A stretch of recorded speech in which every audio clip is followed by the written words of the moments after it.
آج کی دعا، ربی جعلنی شکارا لک ذکارا لک راہبا لک متوالا لک مخبتا لک اواہا منیبا تقبل توبتی واغسل حوبتی واجب دعوتی وثبت حجتی واہد قلبی وسدد لسانی واسلل سخیمۃ قلبی۔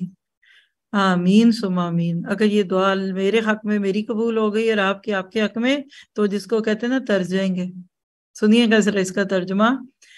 اے اللہ، مجھے اپنا بہت زیادہ شکر گزار، بہت زیادہ یاد کرنے والا یعنی کرنے والی اور تجھ سے ڈرنے والا بنا، مجھے اپنا بہت زیادہ فرما بردار بنا اور اپنی طرف رجوع کرنے والا بنا، مجھے تیرے حضور گڑ گڑانے اور تیری طرف متوجہ ہونے کی توفیق ملے۔ اے اللہ، میری توبہ قبول فرما، میرے گناہوں کو دھو دے، میری دعا قبول فرما، میرا عذر قبول فرما، میرے دل کو ہدایت دے اور میری زبان کو درست فرما دے اور میرے دل کا کھوٹ دور کر دے۔ یہ الادب المفرد امام بخاری کی کتاب ہے، یعنی یہ صحیح بخاری نہیں ہے لیکن ہے رائٹر ایک ہی ہے، الادب المفرد، اس کی 665 حدیث ہے۔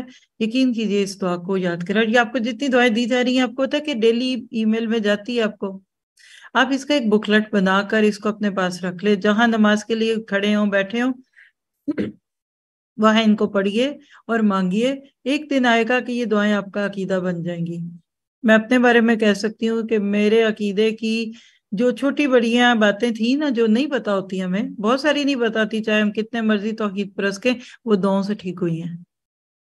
اور یہ دعاؤں کی بکس میں میرے لیے جو میری اپنی زندگی میں بہت گہرا اثر ڈالا، وہ حسن المسلم نے ڈالا تھا، کہ کیسے انسان اللہ تعالیٰ کے ساتھ لپٹ کے بات کرتا ہے۔